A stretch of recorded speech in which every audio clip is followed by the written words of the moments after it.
Чому вас вважають командиром бригади, яка захистила Київ? Буде війна, буде війна, буде війна.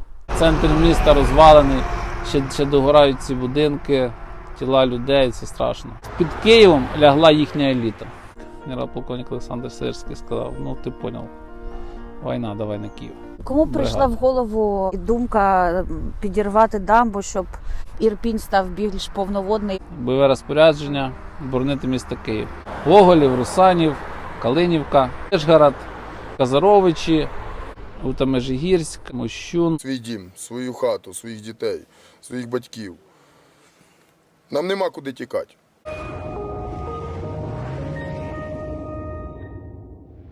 Всем привет! Это «Хроники войны» с Татьяной Поповой. Приближается годовщина битвы за Киев. И перед этой годовщиной мы решили расспросить Александра Вдовиченко, комбата 72-й бригады, которая защищала город Киев, о том, как это происходило.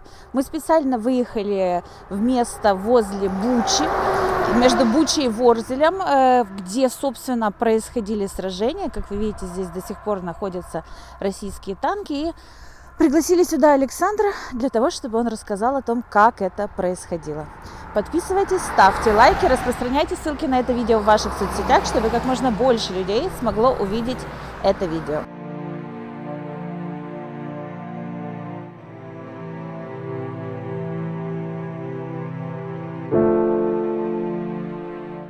Скажіть мені, будь ласка, як для вас почалася, як ви дізналися, що буде війна?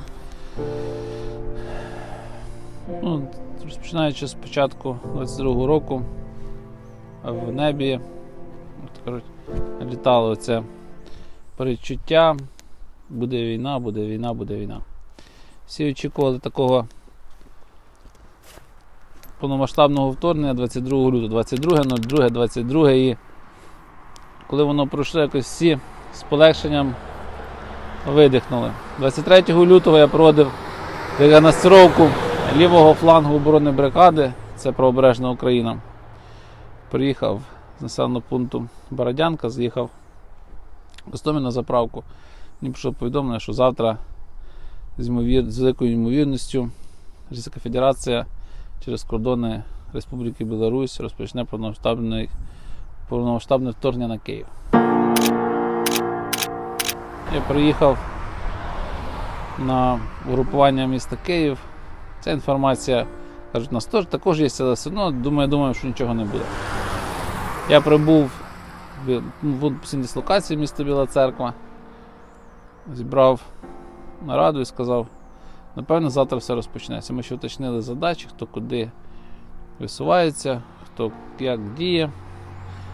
Ну, я пішов в кімнату, десь годину чи півтори, просто виробився і прокинувся разом з зривами ракет, які вибухали по місті Біла Церква і поряд з нашим містом. Якраз десь декілька секунд чи хвилин зателефонував телефон, я набрав команду сухопутних військ, генерал-полковник Олександр Сирський сказав, ну ти поняв, війна, давай на Київ. Я зібрав список номер 1 на ОКП бригади, точніше ще завдання, змінили порядок висування на місто Київ і сам був в напрямку столиці. І скажіть, що саме, чому вас вважають командиром бригади, яка захистила Київ? Ну, так представляють вас у Генштабі мені. 72-га бригада – це на той час була єдина механізована бригада, штатна, яка отримала бойове розпорядження боронити місто Київ. У нас було придано багато підрозділів, підрозділ територіальної оборони, підрозділ Національної гвардії, підрозділ Сил спеціальних операцій, підрозділи ГУР, підрозділи самооборони, але все це вони виконували свої завдання в смузі оборони 72-ї бригади. І поки 24, 25, 26 в Києві були, ну, як би так сказати, уточнення завдань, 72-га бригада з перших хвилин повномасштабного вторгнення виконувала і виконала своє завдання за призначенням. Ми стали, зайняли вказану смугу оборони, А де вона проходила? і з неї ми не відступили. Вона проходила на лівобережній Україні, це селище Гоголів, Русанів, Калинівка. Правобережна Україна – це Вишгород, вздовж Казаровичі, Ута Межигірська, Мощун, Горінка, Гостомель, вздовж річки Ірпінь. Правий берег річки Ірпінь. Це була задача тримати смугу. А кому прийшла в голову і думка підірвати дамбу, щоб Ірпінь став більш повноводний і вони не могли перебратися на інший берег? На одній із нарад, яку проводив командувач сухопутних військ, генерал-полковник Олександр Сирський, один із людей, який знав той регіон, сказав, що чому вона не була підірвана одразу, тому що річка Ірпінь тече в напрямку Київського водосховища, і там стоять насоси, які перекачують воду в Київське водосховище, в річку Дніпро. І лише тоді, коли дізнались, стало відомо, що там стоять насоси і рівень води більше, ніж 1,5 метри на той час в Київському водосховищі більше, ніж в річці Ірпінь, було прийнято рішення просто підірвати шлюзи. Скажіть, і далі все-таки в Мощуні вони ж росіяни були, просто вони були на іншому березі, так? Ні, вони були вже на цьому березі, ви їх вибивали? Вони вже були на цьому березі, вони створили плацдарм для наступу, елітні частини, такі, наприклад, як 331-й Костромський полк, ВДВ, підрозділи ГРУ, підрозділи інших, підрозділи 155-ї бригади морської піхоти. Це все було там, воно було зосереджено на цьому невеличкому клаптику землі від Мощуна до Гути Межигірської. Там вони захопили плацдарм, там вони кинули понтони, через які вони пересувалися, переправлялися на наш берег. Але дякуючи тому, що річка Ірпінь розтеклася, і в деяких місцях вона була більше, ніж 2,5 кілометри, 2,5-3 кілометри, логістика, евакуація ворог не міг проводити.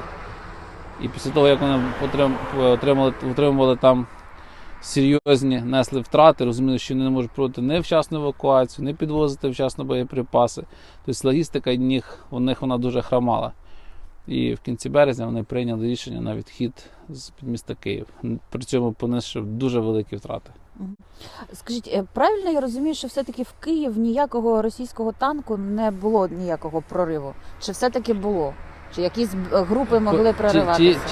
Тією інформацією, що є у мене, через бойові порядки 72-ї бригади підрозділ противника в Київ не заходили. Окей, а що було тут, з Житомирської траси? Я так розумію, що частково вона була під їхнім контролем в якийсь момент, на якихось участках. Так, частково тут, саме тут, де ми зараз знаходимося, тут дійсно був ворог. Вони висувалися з Чорнобильської зони, від села Іванків, є таке не село, місто Іванків, там є декілька доріг. Вони, коли зайшли в Гостомель, і звідти витіснили наші підрозділи Збройних сил України, підрозділи ТРО, підрозділи Національної гвардії. Після цього вони пішли далі в напрямку Бучі. І це Буча, виходить, і де ми зараз стоїмо, в напрямку Дмитрівки. Це вони пішли з часом. Потім, після того, як вони зайшли в Гостомель, вони пішли в Горінку. Там є міст. Міст через Ірпінь. Це перший міст, який вони хотіли захопити. Їм це не вдалося, там вже стояли підрозділи 72-ї бригади. Вони відкинулись назад, а потім десь через декілька днів ворог, коли зрозумів, що Ірпінь, хочу сказати, що в Ірпіні підрозділи територіальної оборони дійсно показали свою силу і міць, коли люди захищають свої домівки, захищають свою землю, захищають свої сім'ї, вони не переможні. Там прості, непідготовлені люди, які цивільні брали до рук зброю, воювали на рівні з тими елітними частинами, які зайшли на територію нашої держави, на територію їхнього рідного міста Ірпінь. Бучі, Ірпінь, Там вони колосальний супротив зустріли, і так ворогу так ворог і не зміг перемогти цей супротив територіальної оборони. Повністю Ірпінь же вони не захопили. Не захопили. В Ірпіні точилися важкі бої, підрозділ територіальної оборони, ГУР, ССО, Альфи, Національної гвардії, підрозділ 72-ї бригади, яка постійно припала і артилерією, і танкові підрозділи залучалися, і піхота, мотопіхота. Ми також там працювали з ними в унісон. І коли вони зрозуміли, що через Горенку і Ірпінь вони не зайдуть на Київ, вони зробили спробу і зробили плацдарм з Мощуном і Гутою Межигірською. Там поставили понтони і розпочали туди підтягувати сили і засоби. Після цього, коли вони зустріли там супротив, вони ще спробували піти сюди, на Житомирську трасу. Там Макарів, тут де ми зараз знаходимося, але тут також був спротив, вже підрозділ територіальної оборони, підрозділ Збройних сил, готові були хто зустрічати, і вони не могли розпорушити сили. І вони все, що в них є, зосередили на напрямку Мощуна. Але дякуючи неймовірній стійкості воїнів 72-ї бригади та підрозділів військової Національної гвардії, ТРО, всі, хто приймав участь. Бо як за Київ приймали участь всі, кому не байдуже, всім, хто хотів відстояти своє майбутнє, ми його відстояли. Ми були єдині і сильні. От який би не був ворог, які б не були проблеми, які б не були спроби ворога зламати опір захисників Києва. Я знав, що за мною командуючий сухопутних військ, генерал-полковник Олександр Сирський, генерал Валерій Залужний, начальник Генерального штабу, генерал-лейтенант Сергій Шаптала. За нами Верховний Головнокомандуючий і весь народ. Весь народ тоді дивився те, що відбувалося під Києвом. Вели важкі бої під Черніговом, Сумами, на сході України, на півдні України. Але все одно всі основні сили і все, що було краще, було зосереджено в боях за Київ. Всі розуміли, якщо впаде столиця, подальший розвиток подій може бути непередбачуваним. Скажіть, а ще перед війною там був якийсь в Росії офіцерський корпус, який казав, що неможливо захопити Київ, неможливо захопити Україну, недостатньо сил, не робіть цього. Ну і все одно вони чомусь прийняли таке рішення. А чому? Це була якась прорахунок. Вони сподівалися, що ви іспугаєтеся і покидаєте зброю. Захоплених полонених і ті документи, які в них було проведення учення на незнайомій місцевості, яке мало тривати протягом 3 діб. Вони чекали, що тут будуть зустрічати як визволителів, як їх зустрічали в Криму свого часу, де їм кричали, що от, все для вас, ми вас ждали в наших визволителі. Тут вони зустріли супротив людей, розпочинаючи з перших населених пунктів на півночі Київської області, і на півночі нашої держави. Коли розпочалося повномасштабне вторгнення, всі люди, в кого був якісь контакти з військовими, всі передавали інформацію про пересування техніки, колон, про їхні місця дислокації, де, кого, скільки. Ця інформація різнилася, її було дуже багато, але вона була. Кожна людина, яка оказалася на тимчасово окупованій території, вони боролися за свою незалежність. Коли ми заїхали в Чорнобильську зону, село Дитятки, у нас пробилось колесо, і ми стали бортувати колесо і під'їхали нам допомагати місцеві. І одна бабуся каже: ви нас тільки більше не кидайте. Ми кажемо, мать, якщо ми вже сюди прийшли, ми звідси не підемо. Тобто, от тут всі були за один була стіл. помилка. На самому початку була помилка, вони думали, що їх тут ждуть, що їх тут чекають. Що їх тут хтось чекає. Да, так. Це була або помилка, або введення в оману. Хтось їх ввів в оману. Так. Окей, а як відбувалося потім відбиття росіян від Києва до кордону, скажімо так?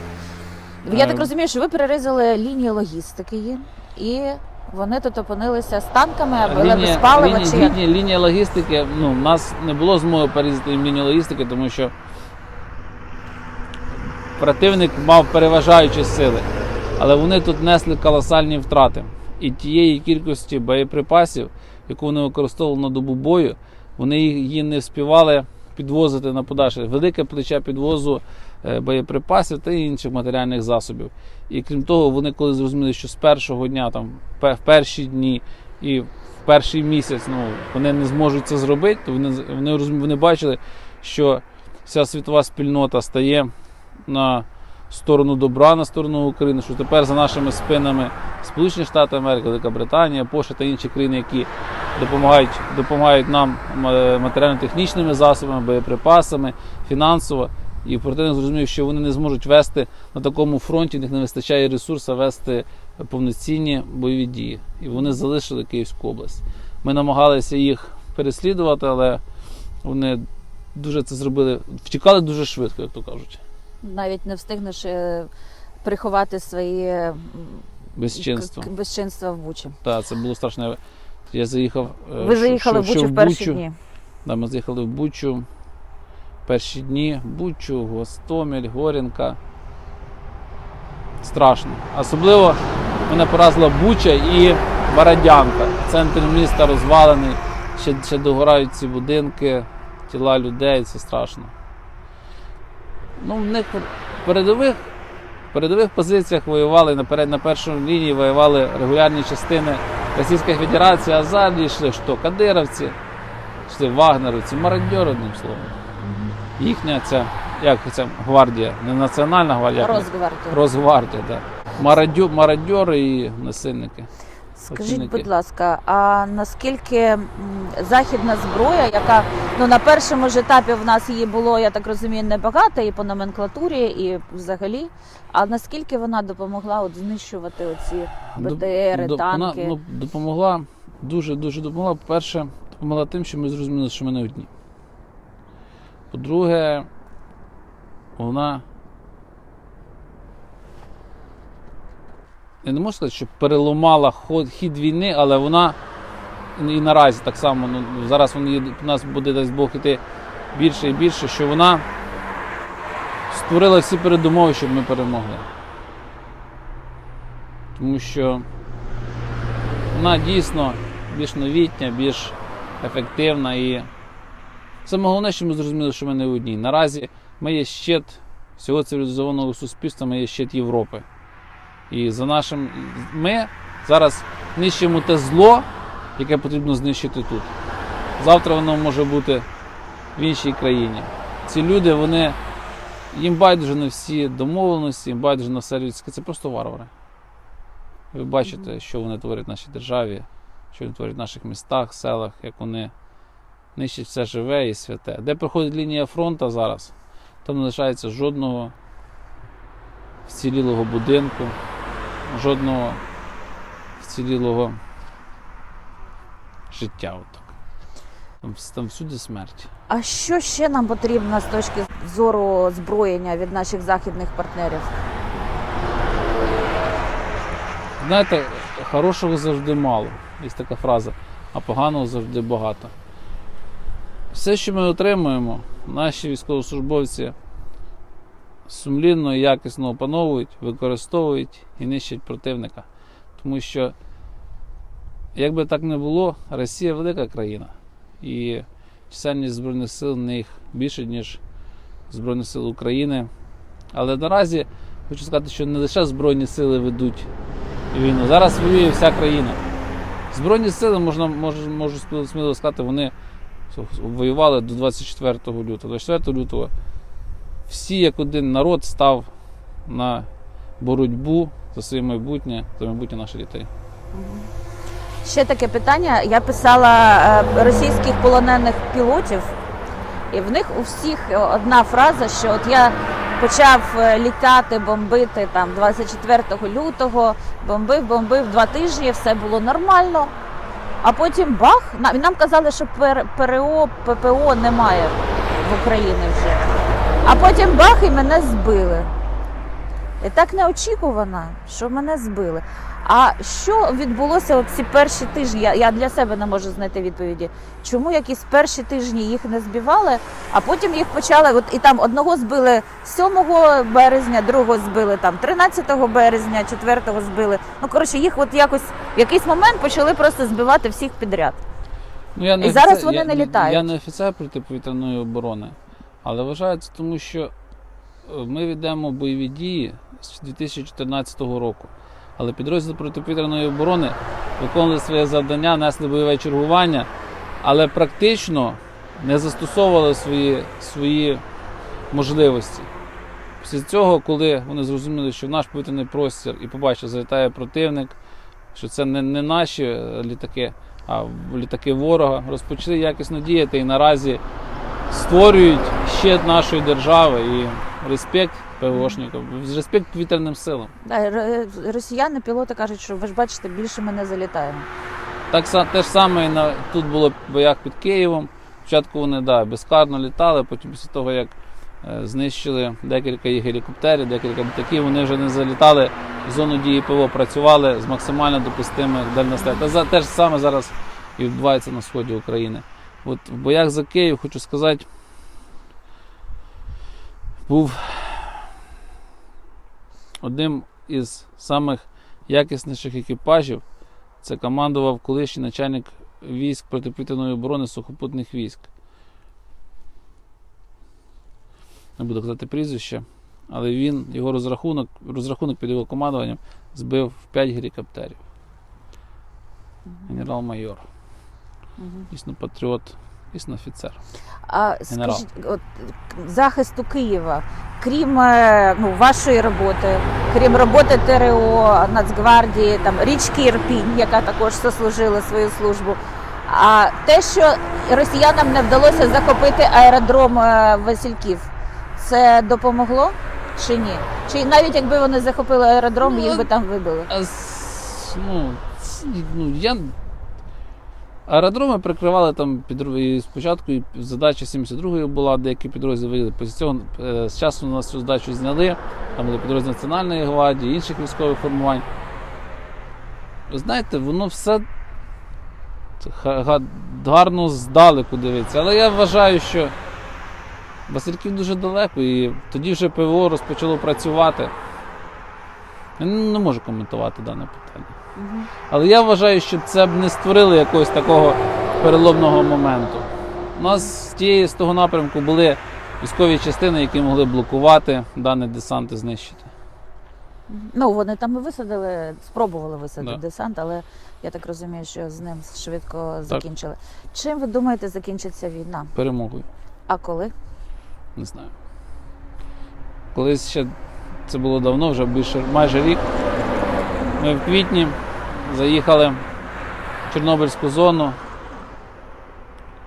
кинуте місто Полісся чи Поліське. Там з комбатами стояли, спілкувалися. Він сказав, коли ми переможемо? Сказав, ми вже перемогли. Але тепер тільки питання, якою ціною, коли і в яких адмінкордонах. Хочеться, щоб кацапи втекли так само, як з-під Києва. Так швидко з усієї України, включаючи Крим. А, Тому до що речі, вже- от що, на ваш погляд, спонукало їх так швидко втекти? Вони ж реально приїхали, я писала інтерв'ю з людьми, і вони розповідали, що от на цій білій Волгі, яку у нас вкрали на нашому СТО, їздив російський офіцер в парадній формі. От Я вони думаю, реально з парадної форми прийшли? Я думаю, боязнь, тому що ми вже кріпли. Створювали резерви, створювали інші військові частини. І вони, напевно, боялися нашого наступу, боялися потерпіти тут ще й крах. Крім того, що вони не змогли захопити Київ, потерпіти ще крах. Тому що вони розуміли, якщо там буде підірвано, наприклад, декілька мостів через річку Тетерів, вони не зможуть вийти. Вони будуть в повному І вони оточенні. будуть просто в оточенні, і вони цього боялися. Да. З Житомирської області вже розпочали наступальні дії. їм фланг, і ворог зрозумів, що вони можуть опинитися в оточенні. Ну, я так думаю, моя така точка зору. А в який момент відбувся цей перелом, коли вони почали, ну, яка дата цього перелому? Тому що ми знаємо Дивіться, дату звільнення Бучі, але ми не знаємо дату перелому. Конкретної дати я не знаю, тому що розпочинаючи з 24 лютого, десь посередину серпня, у мене завжди було 24 лютого. Але я думаю, це десь була друга половина Березня. лютого. Березня. Березня. Друга половина березня. Так. Вони зрозуміли, що їм не вдасться не взяти Ірпінь, не взяти Мощун і не взяти Казарович. Тобто вони розуміли, що під Києвом стільки вони людей не поклали, а вони тут поклали А свої... скільки вони поклали людей, свої... по ваших розрахунках? Згадую, колись такий був кацапський фільм. І один генерал каже: ми убили очень много противника. Він каже, скільки много? 1 мільйон. Це каже, а ваші потери? Наші потери не счесть. Я не можу сказати, які вони понесли втрати, але по тій інформації, що була, їхні підрозділи, це були регулярні частини, втрати тут під Києвом від 40 до 60% особового складу регулярно навченої армії. Ну, а це тільки коли ми переможемо, коли відкриємо дані, то тоді вже порахуємо і скажемо. Але вони тут під Києвом лягла їхня еліта. Так само, як під Черніговом. Тут лягла їхня еліта. Це факт. Вони сюди йшли парадним маршем, вони сюди думали, що їх тут будуть зустрічати, вони думали, що 3 дня проведення учення на незнакомій місцевості, як в них було в документах записано, і потім парадна форма, ми освободителі, победителі, ну, але не вийшло. А, до речі, які були плани? Що було записано в планах? Бо по тих документах, що публікував, здається, Нью-Йорк Таймс, там було навіть написано, що вони були за 2 дні мали опинитися десь під Черкасами. Від кордону Я не знаю, за 3 дня вони мали взяти в Київ, те, що була у Київ. нас колись карта, 3 дня. Дякую вам, що цього не сталося. Ми старалися.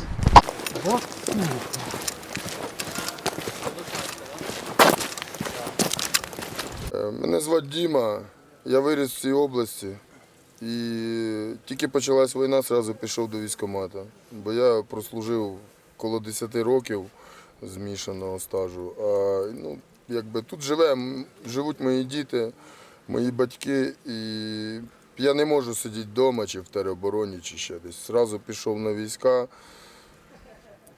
захищати свою батьківщину до останньої каплі крові.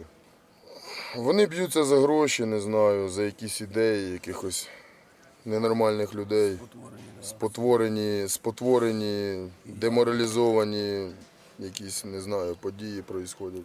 У нас, ми вдома, ми захищаємо свій дім, свою хату, своїх дітей, своїх батьків. Нам нема куди тікати. Москаль прийшов до мене додому. У мене 2 дітей, батько, дід, баба, всі горбати на цій землі. Я не можу сидіти вдома, коли, будемо так казати, наша держава, в якій я родився, в опасності. За цього я тут.